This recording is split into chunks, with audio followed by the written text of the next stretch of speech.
All right, welcome everybody to our September monthly musings. I'd like to welcome Katie Karr from Hastings Museum. She is going to talk about school-led tours. All right, Katie, I'll let you take it away. Awesome. So like I said, my name is Katie. I am one of the educators at the Hastings Museum. And the main point of this presentation is just to share some different ideas of how you can get schools into your doors, even if you can't lead them on a traditional tour.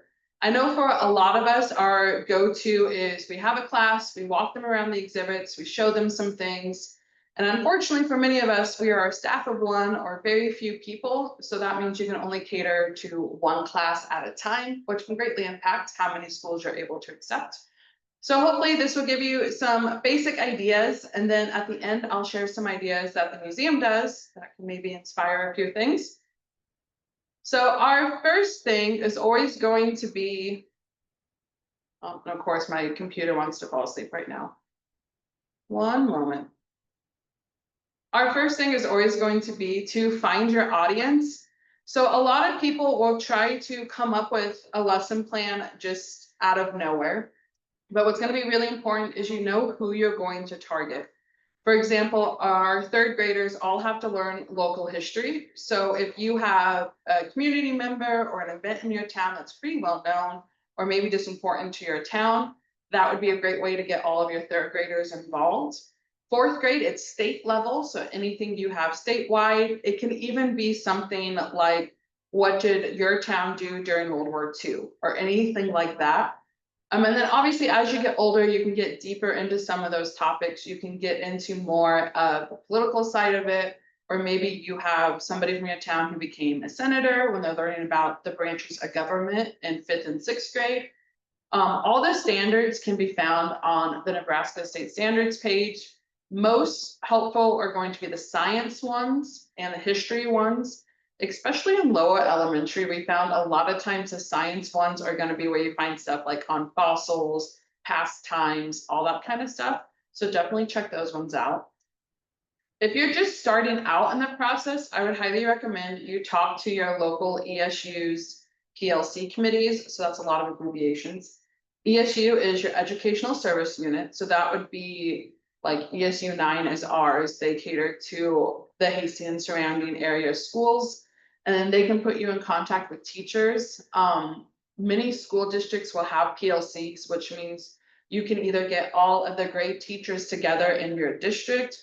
Sometimes you're going to get a, here's all of the teachers of this grade, however you want to go about it.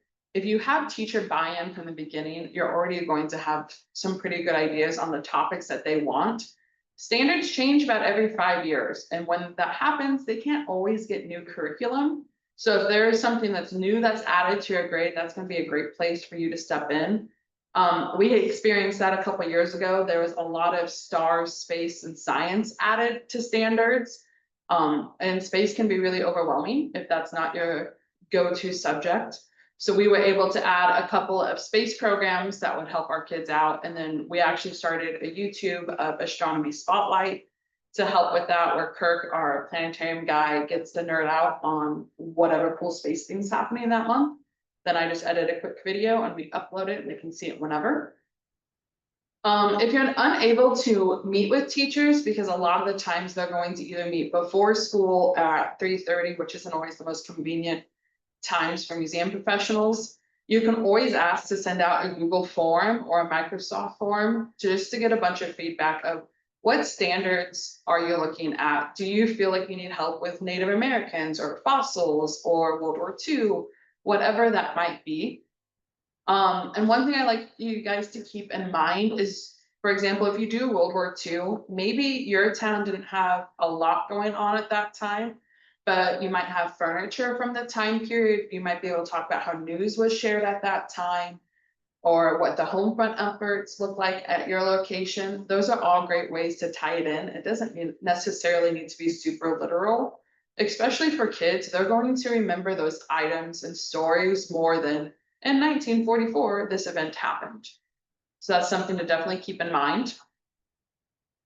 Once you have your audience, now you have to try to figure out your topic and how they're going to learn about the topic.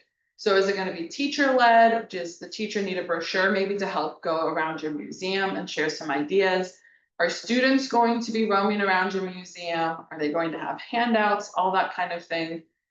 If you know what they're learning, you're going to need to be able to scale it up and down. You've probably noticed a lot of times when schools come to locations, you're either the introduction or you're the summary.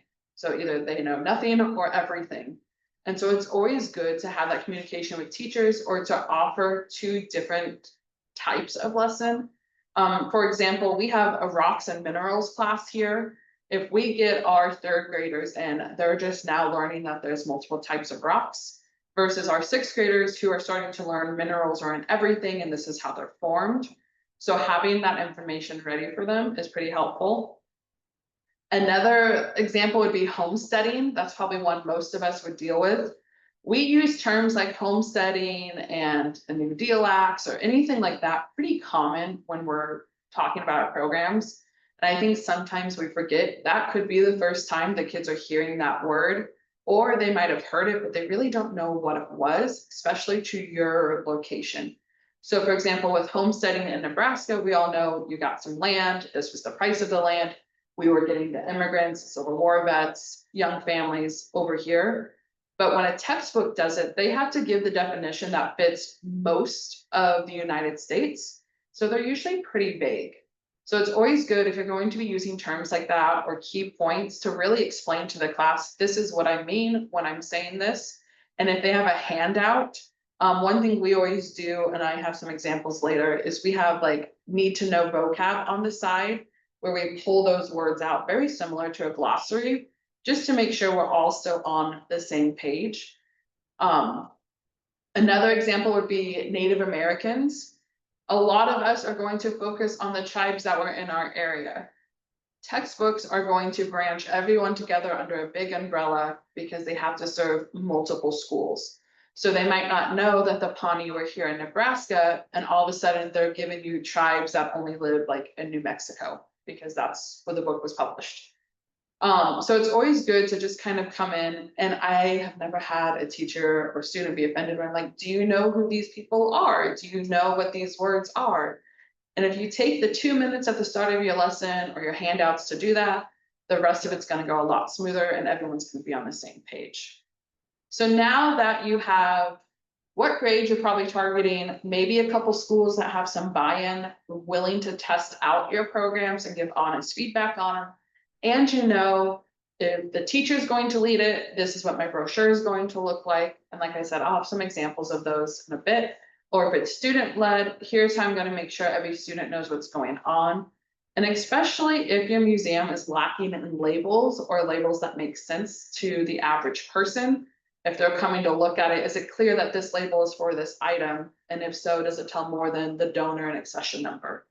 So keeping those things in mind as you're going through, what would you want an outsider to know? And that's what you're going to put in those guides and handouts. One thing that's going to be important when you're doing this, before you prepare the group, is going to be to set up your exhibit space. Once you have the topic, you know what you're teaching, how they're coming through, you need to set up your space. The big point of, or reason to come to museums, in my opinion, is to make those flat images in the textbook to come to life. And honestly, in my opinion, if something's behind glass or off on ropes, it's still a flat image to them. They can't touch it, they can't access it. It's pretty comparable to a picture, other than maybe now they can see the size of something. So I understand a lot of your collections, you can't have kids messing with it, especially if there's like arsenic on it or it's a one-of-a-kind item. We don't want to poison the masses. That's kind of frowned upon. But there might be ways that you can incorporate things. So for example, at the Hastings Museum, we have a big open area that's called Mammal Hall, full of mammals. They're all behind glass, can't touch them. You just walk through and do like a big lap.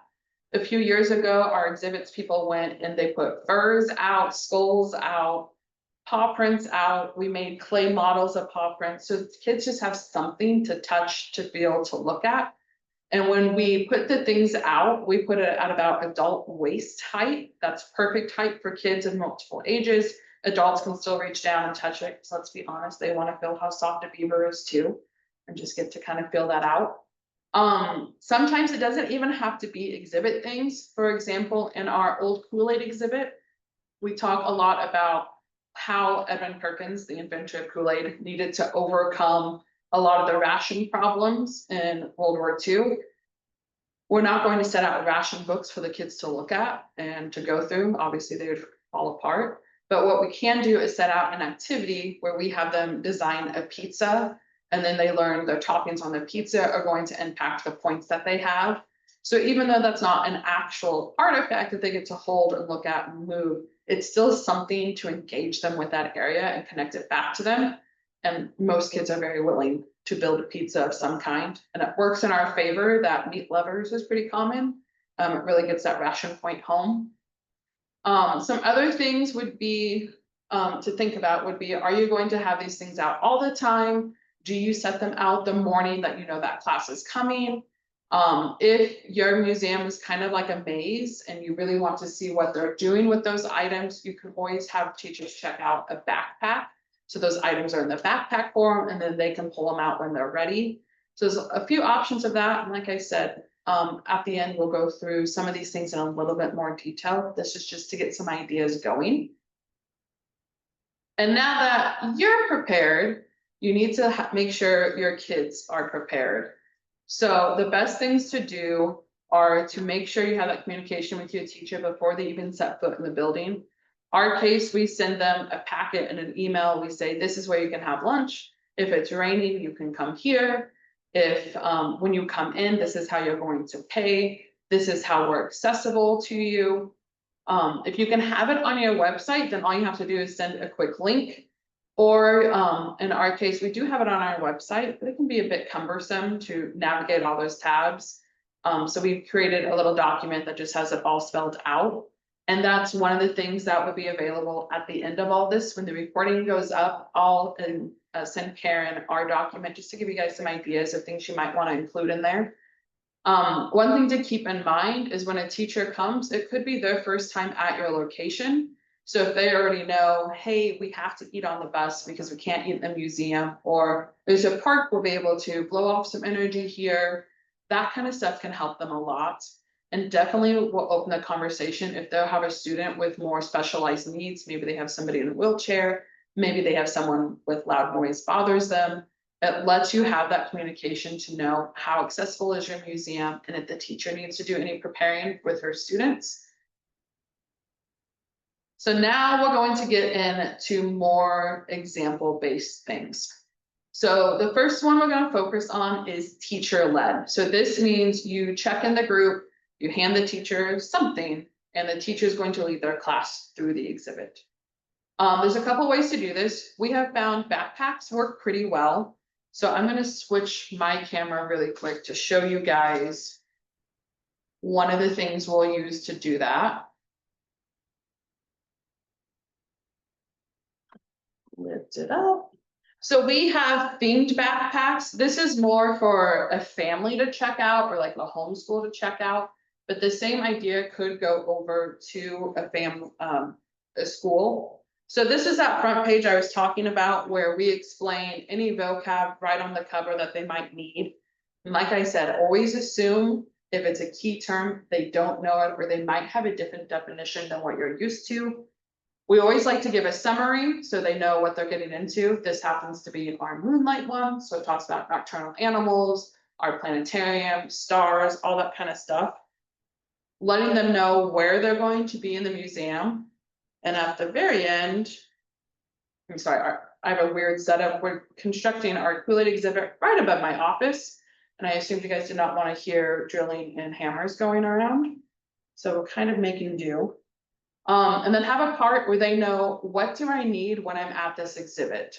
Don't assume they know, oh, when I'm at Edwin Perkins, I'm going to need all my Kool-Aid stuff. You have to remember they are coming to your museum to learn all that stuff. So like I said, this is just a quick packet that's in the front of the backpack they go through. It spells out all the activities that they need. And then inside are labeled pouches where they have all the supplies they need for their class. So this is a great way if you don't necessarily want to have a bunch of open things in your exhibit, but you want the class to be able to do something special. And this one would be set up more for a teacher to lead it, like I was saying. You might also just have a brochure or a little booklet of things of, hey, this is everything that this exhibit's going to tell you. You can have a picture of maybe one of your displays and highlighting it, giving like a Cliff Notes version of, these are some things you can point out here. And that's really important, especially if your signage maybe isn't the greatest, or maybe it's outdated, maybe you're redoing the signs, or maybe you're looking at an exhibit in a totally new way that you haven't looked at before, so the signage just isn't there in general. You can also do online content. So online would be anything pre-recorded. We have a couple, and I'll be honest, a lot of it came out during COVID time. That's when we kind of all jumped on that online thing. But we were able to do comparisons of what does a sod house look like in a regular house, because of course we need both houses in our museum, and they happen to be right by each other, which makes it really easy.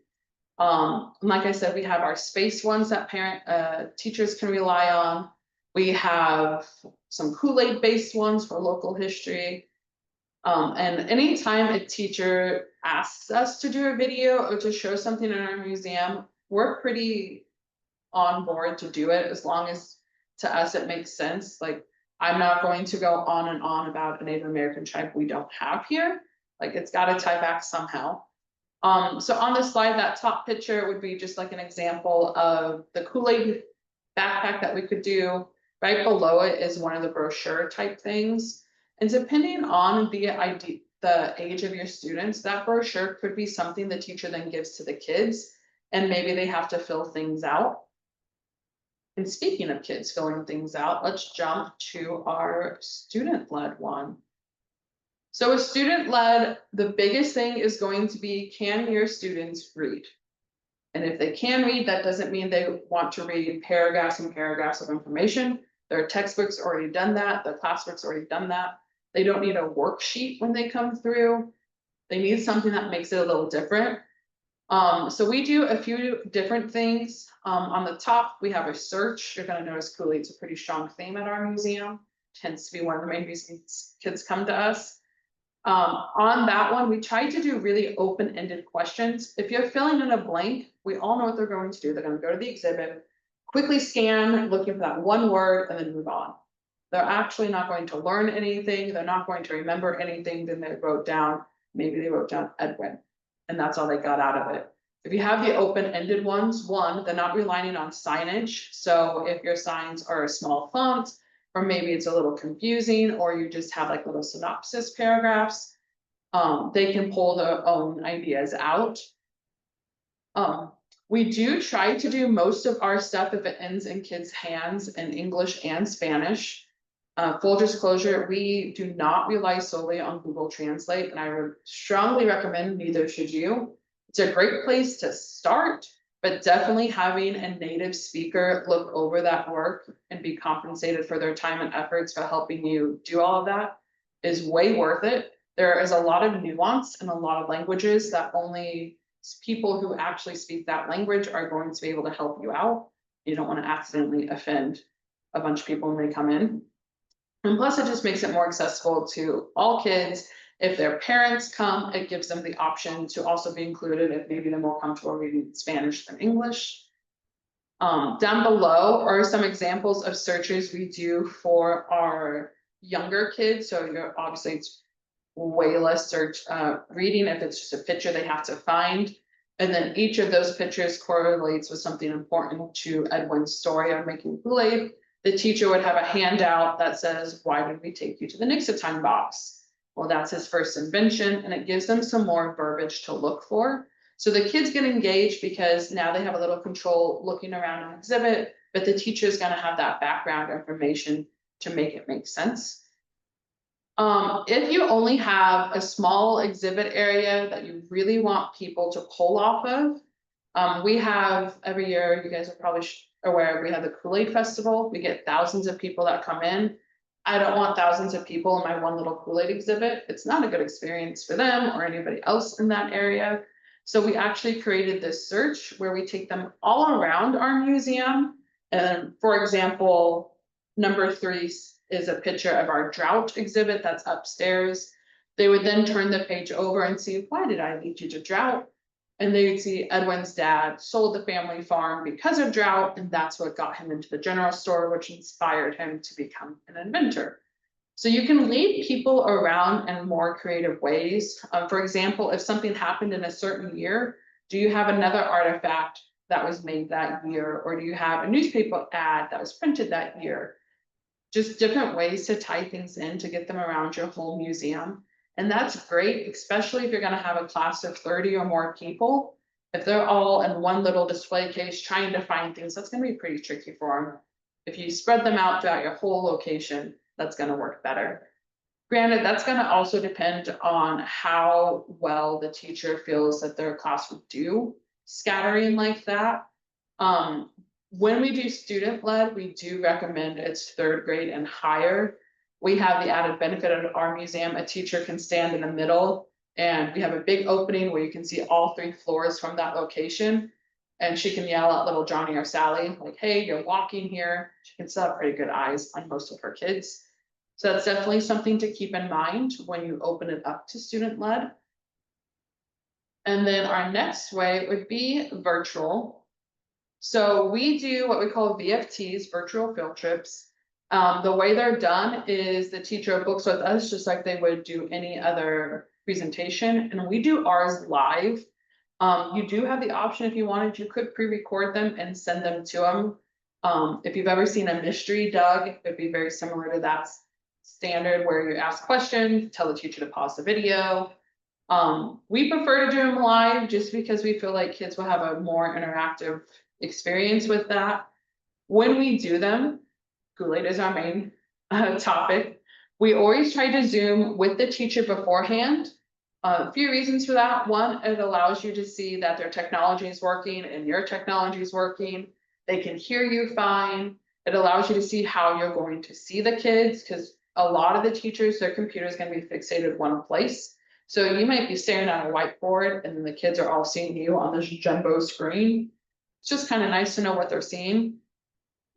We do give them interactives that are either easily shoppable. So for this one, they learn how Edwin is an inventor and they get to invent their own Kool-Aid flavor. So the teacher needs to buy 2 packets of Kool-Aid and print 2 things out.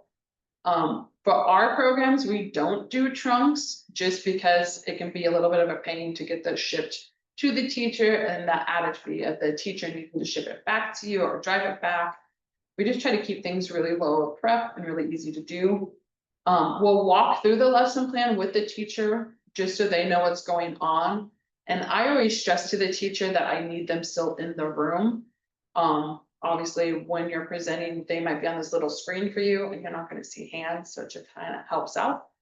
But if you're a staff of 1 or small, pre-recordings are a great way to go, especially if you have a staple of a lot of kids really need to know about Pawnee Native Americans. I can do this thing with this interactive and move forward, or being on camera makes you really nervous. Doing those pre-recordings is another great way to do that. And then everyone's favorite topic, cost. You don't need all of your programs to cost the same price. For example, if you're leading a group, it is okay to charge them more to have you lead them through the exhibit. You're an expert in the field, there's a reason they came to you, you can charge a little bit more.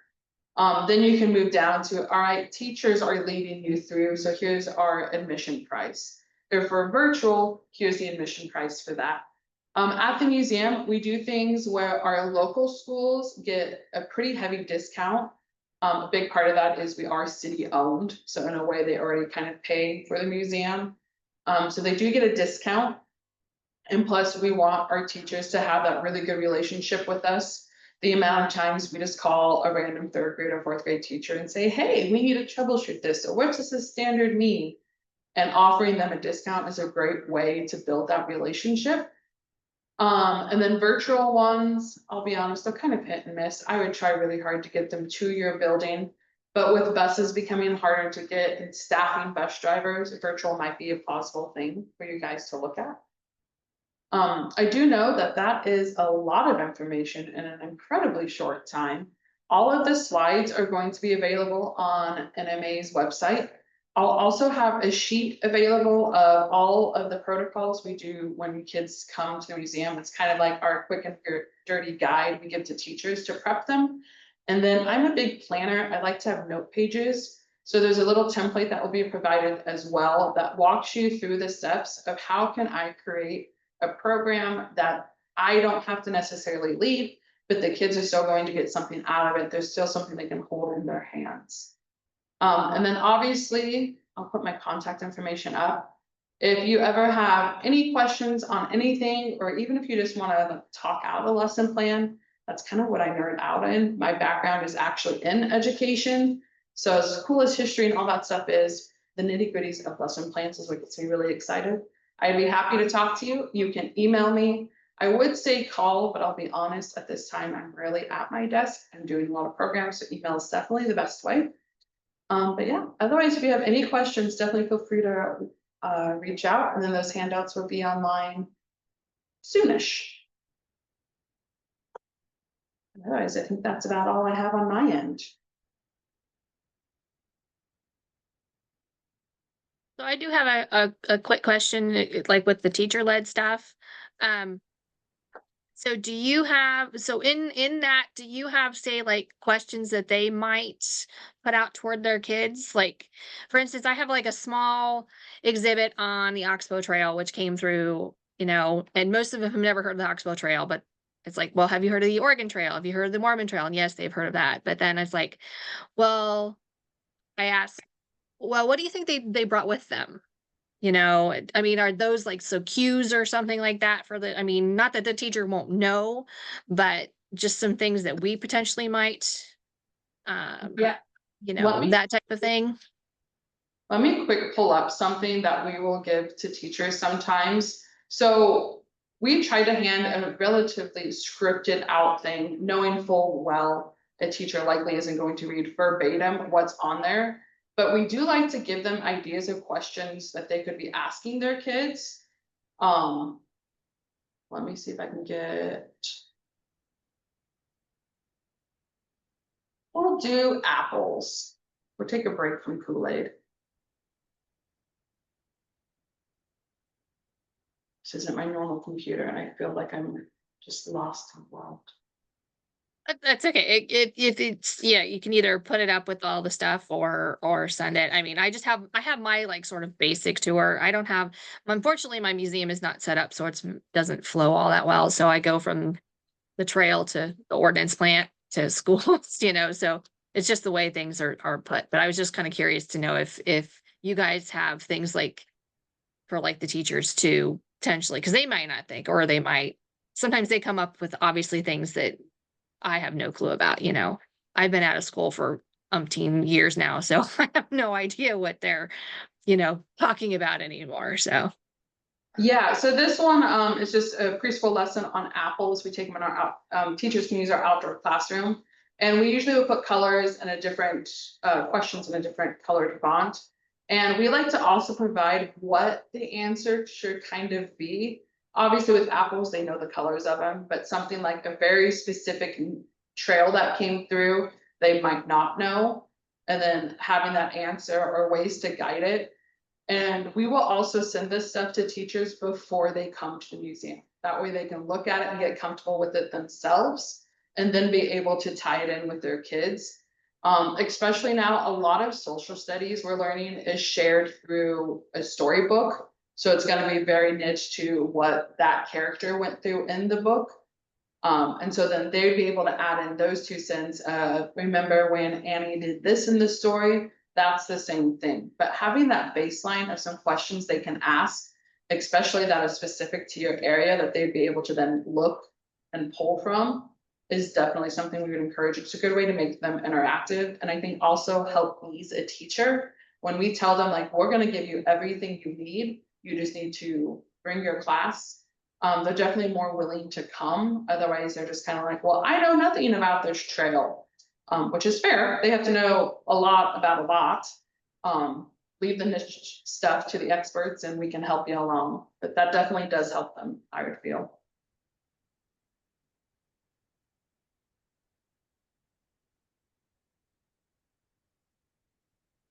Anything else? It's very interesting. I mean, I don't have a lot of school groups anymore. We used to do a pioneer school, and I did that kind of just drifted away. Um, because again, it was, when the last time the whole busing issue was a big, they just couldn't come or whatever, or they found other things to do. So I'm hoping that we can sort of build it back up again. So Yeah, and So, one yes. thing we've done too is we will go to the classrooms sometimes when it works out. We do only go to local schools, and of course in Nebraska, we had to put like a time frame on what we consider local, otherwise it's just a jaunt over here. But blocking out times, especially if there's a day like for us, we're closed Mondays during certain times, so like we'll say Mondays are a great day for us to come to you. And then you can talk to the kids in the class, bringing the furs or whatever too, which sometimes helps, especially if a specific school's really struggling with buses. Sometimes it shows like we can meet you halfway, or if they have after school programs and stuff. We've dabbled in that a little bit. Thankfully, we luck out. Buses haven't been massive problems for our local schools. It's definitely getting there, but we're hopeful.